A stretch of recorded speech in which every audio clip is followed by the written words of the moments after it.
तो दोस्तों स्वागत है आपका हमारी नई वीडियो में। हम आपको भूत प्रेत और पैरानॉर्मल से जुड़ी कुछ सच्ची ऐसी स्टोरी सुनाते हैं जो कि लोगों के साथ घटी होती है। अगर आपके पास भी कोई ऐसी स्टोरी है तो हमारे इस नंबर पर सेंड कर दीजिएगा, हम उसको नरेट करेंगे अपनी आवाज़ में। तो आज हम आपको एक ऐसी स्टोरी सुनाने वाले हैं पनवेल की। पनवेल तो आपने सुना होगा बहुत सी मूवी में और बहुत सी जगह पर कि पनवेल एक जगह है, पनवेल एक शहर है। मुंबई के साइड महाराष्ट्र में एक शहर है पनवेल। तो पनवेल में जो पनवेल का मेन रेलवे स्टेशन है उसकी कहानी है, उसकी हॉरर घटना है जो कि किसी के साथ घटी।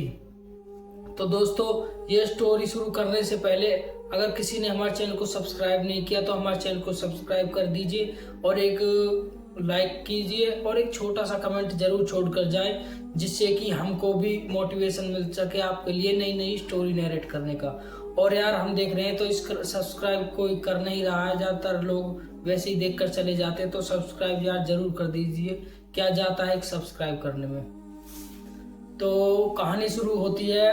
तो पनवेल का जो रेलवे स्टेशन है वहाँ पर एक लड़के की जॉब लगी थी रात की, और वो उसकी जॉब लगी थी मैकेनिक की। मतलब रेलवे में जो मैकेनिक का काम करते हैं, अगर रेलवे में कोई खराबी आ जाए रेल में तो उस टाइम कोई मैकेनिक वहाँ पर हो मौजूद और वो प्रॉब्लम ठीक कर सके। तो एज ए मैकेनिक उसकी जॉब लगी थी और उसके साथ दो लड़के और थे जिनकी जॉब लगी थी। उनमें से एक तो दिन रात को इसके साथ ही रहता और एक दिन में आता। तो इसका नाम था सतीश और जो इसका दोस्त था उसका नाम था रवि। तो दोनों साथ रात को इनकी शिफ्ट थी, रात को आया करते थे। और कभी कभार वैसे तो रेल का ज़्यादातर खराब होती नहीं है, लेकिन कभी कदार कोई खराबी आ गई थी उसको ठीक कर देते थे।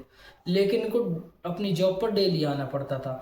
और इनको एक रेलवे में ही जो ये स्टेशन है रेलवे स्टेशन, इसके जो एंड में इनको एक रूम था वो ऑल आउट हुआ था सरकार की तरफ से, रेलवे की तरफ से। तो ये उसमें बैठे रहते जब इनको या तो अनाउंस होता या फिर कॉल करके इनका बड़ा जो अधिकारी है वो इनको बताता कि हाँ रेल में कोई खराबी है, तो ये आते और वो प्रॉब्लम सॉल्व कर देते थे। लेकिन अब कुछ दिनों से ऐसा हो रहा था, 10-15 दिन हो गए थे, अभी कोई भी ऐसा इनको काम नहीं मिला। मतलब ये बोर हुए जा रहे थे। कोई भी इनको रात को कोई ट्रेन खराब ही नहीं हुई, किस ट्रेन में इनका मतलब काम इनका लग नहीं रहा था। वैसे इनकी तनख्वाह तो रेगुलर आती थी, लेकिन खुद ये बैठे बैठे भी परेशान हो जाते थे। तो इनको था कि हाँ हमको कोई काम करना है, मतलब कोई काम मिले, या तो कोई रेल पुरानी रेल हो या कुछ भी हो, कुछ खराबी जो हम ठीक कर सके।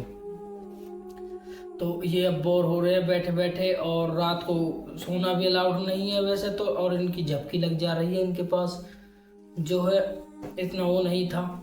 फिर क्या होता है कि इसका जो दोस्त है रवि, वो इससे बोलता है सतीश से कि यार एक काम करते हैं, घने दिन हो गए हैं तो यहाँ से कम 100 या 200 मीटर दूर मेरे एक दोस्त का जो रूम है वहाँ पर हम चलते हैं और वहाँ पर हम पार्टी वार्टी कर लेते हैं थोड़ी बहुत। तो घने दिन हो गए यार, पार्टी वार्टी हमने की नहीं है और पार्टी करने का मन है। तो सतीश इससे बोलता है यार पागल है तू, हमारी जॉब हाथ से जाएगी। अगर कोई रेलवे आ गई, ट्रेन आ गई और यहाँ अनाउंस हुआ और हम टाइम पर नहीं मिले तो हमारी जॉब जा सकती है, हम सस्पेंड हो सकते हैं। तो नरेश कहता है यार इतना चिंता क्यों लेता है, तो इतने दिनों से तो कोई गाड़ी आई नहीं है और हम अपने जो अधिकारी है उसको बताकर जाएंगे कि हम यहाँ होटल पे खाना खाना जा रहे हैं और फिर हम आ जाएंगे। ऐसा बोल के हम चले जाएंगे कि हमने शाम को खाना नहीं बनाया था तो हम होटल पे खा लेंगे और थोड़ी बहुत पार्टी वार्टी करके आ जाएंगे। तो ये इसको कैसे न कैसे नरेश सतीश को राजी कर लेता है। तो सतीश भी मान जाता है, नहीं कोई दिक्कत नहीं, चलते हैं यार, मेरा भी घने दिन से मूड ऑफ है, लगा टिका लेंगे एक दो। तो ये अपने अधिकारी से बोलते हैं कि सर ऐसे ऐसे हमने रात को खाना नहीं बनाया तो शाम को और खाना नहीं खा के आए, तो यहाँ पास में एक होटल है हम वहाँ पर खाना वाना खा आते हैं। अगर कोई भी दिक्कत हो तो कॉल कर देना, कोई आवे, कोई रेल वेल आवे, कुछ भी हो तो हमारी ज़रूरत हो तो कॉल कर देना, हम तुरंत ही आ जाएंगे। तो वो अधिकारी अच्छे थे, उन्होंने बोला कि तुम जाओ, कोई दिक्कत नहीं, आराम से खाना खाओ, और मैं तुमको बता दूंगा जब भी कोई दिक्कत होगी तो ये चले जाते हैं। उसके बाद ये होटल तो जाते नहीं, अपना वहाँ पर चले जाते हैं अपने दोस्त के पास। तो दोस्त का इन्होंने दरवाज़ा खटखटाया। उसके बाद इनका दोस्त उठा और रात के कम से कम 12 साढ़े 12 बज रहे थे। तो इन्होंने दरवाज़ा खोला इसके दोस्त ने। तो इनको देखकर वो बहुत खुश हुआ, यार तुम तो यार बहुत सही टाइम पर आए। मैंने अभी जो है मेरी पत्नी अपने गांव गई हुई थी, मैं एक बोतल लाया हूँ खरीद के, और मैंने मटन बनाया है और कुछ अंडे की ऑमलेट वगैरह है, ये चीज़ बनाई है, मछली वगैरह, और तुम तो यार मेरे साथ देने के लिए आ गए। और वो भी खुश कि यार बढ़िया तुमने सब कुछ जुगाड़ कर रखा है, हमको कोई दिक्कत नहीं है। तो तीनों चले जाते हैं अंदर की तरफ और रूम में बैठकर एक खाना खाते हैं, बढ़िया पीते हैं वहाँ अपना मटन वटन खाते हैं, अपना टिका के पीते हैं। उसके बाद इनको चढ़ जाता है, नशा हो जाता है इनको। तो ये इसका दोस्त सतीश है, वो कहता है नरेश एक बार सर से कॉल करके पूछना कि कोई दिक्कत तो नहीं है, अगर दिक्कत हो तो हम आ जाएंगे। तो इसने नरेश ने कॉल किया अपने सर के पास, सर कोई दिक्कत तो नहीं है, हमारी ज़रूरत तो नहीं है, तो सर कॉल कर देना, हम आ जाएंगे। और हम अभी हमारा एक दोस्त मिल गया उसके पास है। तो इनके सर बोलते हैं कि कोई दिक्कत नहीं, तुम आराम से वहाँ पर अपने दोस्त के साथ बातचीत करो, कोई दिक्कत नहीं है, मैं कॉल कर दूंगा अगर कोई भी ज़रूरत होगी तो ये अपना फिर टेंशन फ्री हो जाते हैं। कॉल कट करने के बाद ये अपना वहाँ पर लेट जाते हैं, इनको नशा बहुत ज़्यादा हो गया था।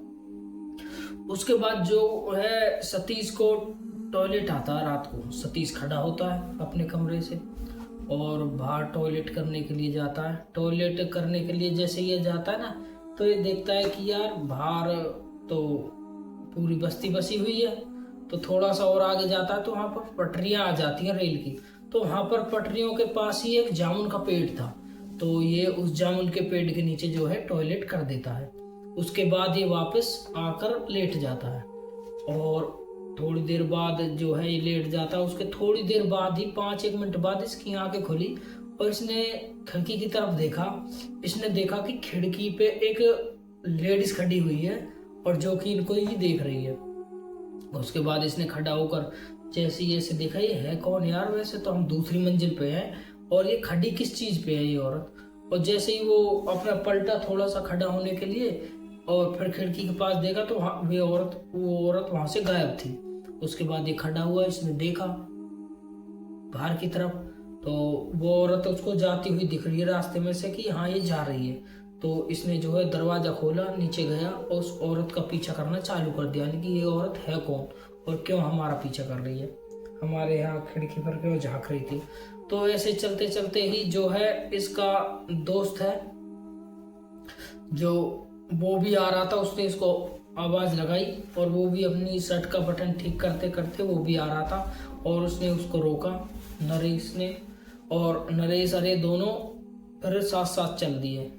तो इसने नरेश को बताया नहीं कुछ भी कि मेरे साथ ऐसा हुआ, मैं इस औरत का पीछा कर रहा हूँ। बस खाली ये फिर पहुंच जाते हैं उस औरत को छोड़कर अपने वहाँ रूम पर, जो इन्होंने रूम अलॉट हुआ था, मतलब अपनी जॉब पर वहाँ पर रूम इनको अलॉट हुआ था सरकारी रेलवे की तरफ से। वहाँ पर पहुँच जाते हैं। वहाँ पर ये पहुँचने के बाद ये वहाँ पर अपना लेट जाते हैं क्योंकि अब भी हैंगओवर था, थोड़ा नशा था। तो लेटने के बाद अब इसको लगता है कि वो नरेश तो सो जाता है, इसको लगता है सतीश को कि वो औरत अब ऐसा है कि हमारे कमरे में आ चुकी है। और उसके बाद वो देखता है टॉर्च ऑन करके, जैसे ही टॉर्च मारता है वो, तो उसका टॉर्च बिजली के जो बोर्ड पर जाता है, उसने बिजली का बटन दबाए और लाइट होने के बाद वो औरत उसको उसी कमरे में जिसमें वो लेटे थे वहीं पर खड़ी मिली। तो वो औरत को देखकर हैरान थे कि ये औरत यार है कौन जो हमारा पीछा कर रही है। उसके बाद वो औरत, जैसे उसने औरत की तरफ देखा, इतने में वो औरत उस कमरे से निकलकर बाहर की तरफ चल दी।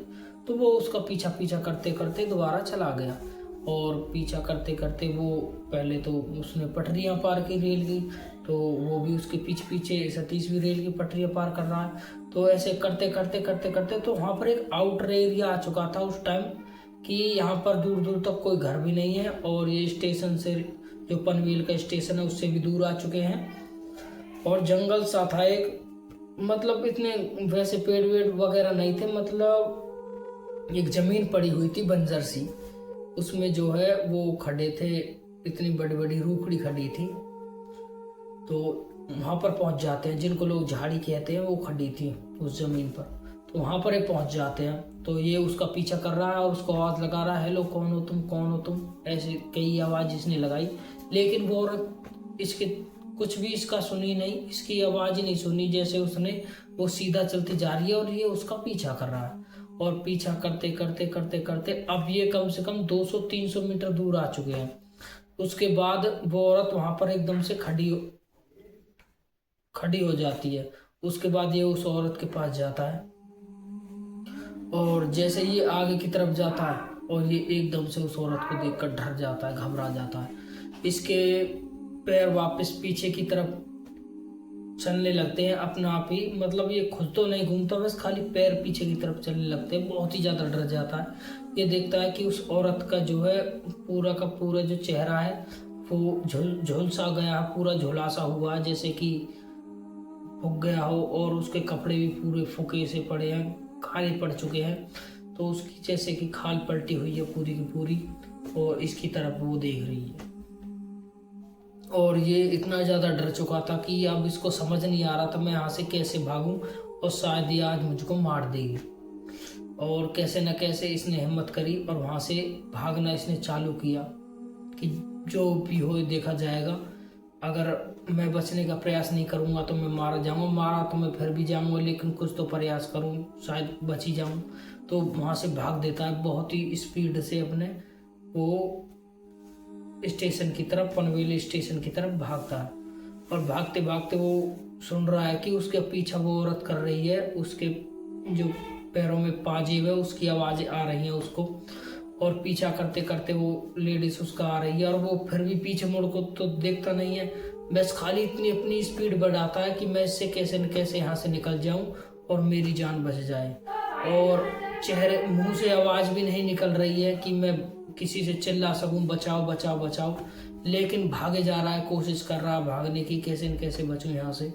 कुछ देर बाद जो है इसको अपना रेलवे स्टेशन दिखाई दे चुका था, और इसको थोड़ी सी हिम्मत मिली कि शायद मैं बच जाऊंगा। तो इसने वहाँ से भागना चालू किया, और भागते भागते भागते भागते ये जो है अपने रेलवे स्टेशन तक पहुँच चुका था। उसके बाद इसने पीछे मुड़कर देखा तो वो औरत अब वहाँ पर नहीं थी दूर दूर तक भी, और इसने सांस ली गहरी कि मैं बच गया हूँ। तो ये पहले तो अपने जो इनका बड़े अधिकारी थे उनके उसमें जाता है रूम में, और देखता है कि ये सब सोए हुए हैं, कोई दिक्कत नहीं। फिर ये वहाँ से थोड़ी सी हिम्मत कर थोड़ा सा पानी पीता है और अपना चेहरा धोता है। उसके बाद ये पहुँच जाता है अपने रूम में। अपने रूम में पहुँचने के बाद ये अंदर से दरवाज़ा लगा लेता है और फिर दोबारा सोने का प्रयास करता है, लेकिन इसको नींद तो उस टाइम आ नहीं रही थी, बहुत ही ज़्यादा डर चुका था, इतना भाग कर आया था, इसके पसीने छूट गए थे। और इस टाइम अब कम से कम 4-4:30 बज चुके थे। धीरे धीरे धीरे धीरे इसको जो है अब नींद आने लगी थी, कम से कम 6-6:30 बजे इसको नींद आई। उस टाइम दिन काफ़ी निकल चुका था, तो इसके छुट्टी का भी टाइम था, तो ये वहाँ पर सो चुका था। सोने के बाद इसको एक सपना आया। उस सपने में वो लेडीज, वही औरत इसके सपने में आई, और उसने बताया कि मैंने तेरा पीछा इसलिए किया कि तू जिस पेड़ के नीचे टॉयलेट करके आया था, जिस जामुन के पेड़ के नीचे, उस जामुन के पेड़ के नीचे मेरा वास था, और तूने मेरे वास पर जो है टॉयलेट किया। अगर तू जिंदा बचना चाहता है तो वहाँ पर जाकर माफ़ी मांग के आ, और वहाँ पर पानी से सफाई करके आ, वरना मैं तुझको जान से मार दूंगी। ये चीज़, इसका सपना आया, यहाँ पर खड़ा हुआ, इसकी आंखें खुली, और ये भागकर जो है स्टेशन पर गया। वहाँ से इसने अपना बाल्टी वगैरह उठाई और उसमें पानी भरा। थोड़ी दूर ही पे वो था जामुन का पेड़, वहाँ पर गया इसने, वहाँ पर वो पूरा का पूरा धोया, साफ किया, और उसके बाद वहाँ पर जो है इसने माफ़ी मांगी कि मुझको छोड़ दो, मुझको बख्श दो, मुझको नहीं पता थी, मैं नशे में था। तो ऐसे करके इसने माफ़ी मांगी। उसके बाद से ही इसके साथ से कुछ भी नहीं हुआ, ये बिल्कुल ठीक है और अपनी जॉब कर रहा है, अपनी ड्यूटी कर रहा है। उसके बाद इसके साथ कुछ भी नहीं हुआ, ये सिंपल अपनी ज़िंदगी बिता रहा है। और ये जो स्टोरी है 2000 17 या 18 की है और इसने लोगों को एक चीज़ और बताई कि जितने भी मेरे यार दोस्त सुन रहे हैं वो कभी भी किसी पेड़ के नीचे या कहीं ऐसी जगह पर टॉयलेट मत करना कि वहाँ पर किसी और का भी वास हो सकता है। अगर वो रूठ गया तो वो आपको रुठा देगा। तो दोस्तों ये थी आज की स्टोरी। अगर ये स्टोरी आपको अच्छी लगे तो हमारे चैनल को सब्सक्राइब कर दीजिए और मिलते हैं हम आपको अगली वीडियो में।